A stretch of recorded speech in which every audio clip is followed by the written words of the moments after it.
हरार महादेव भैया स्वागत करत है सुमन शॉर्ट्स चैनल पे गोरकी भौजी के। तो आप सब बना रहिए गोरकी भौजी चैनल पे की बहुत बढ़िया से कारवा गीत था।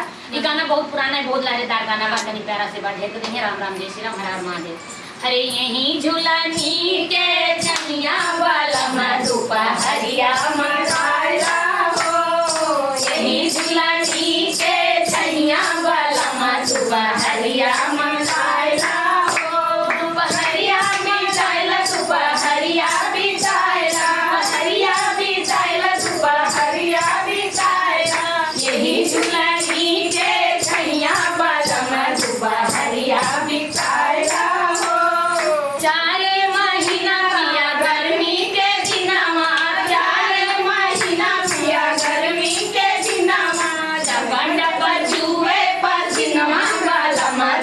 हरिया मनाया हो, चप्पा चप्पा चूहे पसीनवा वाला मधुपा हरिया मनाया हो, यही झूलनी के छैया वाला मधुपा हरिया मनाया हो।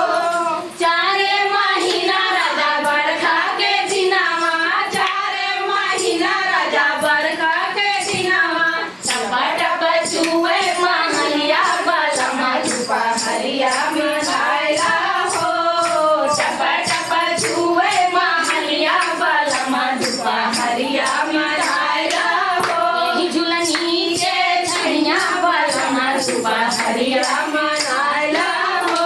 हर 4 महीना दिया जाड़ा के दिनावा, 4 महीना दिया जाड़ा के दिनावा, थर कापे बदनिया वाला मधुपा हरिया मनाया हो, थर थर कापे बदनिया वाला मधुपा हरिया मनाया हो, यही झूलनी के छैया वाला मधुपा हरिया मनाया हो।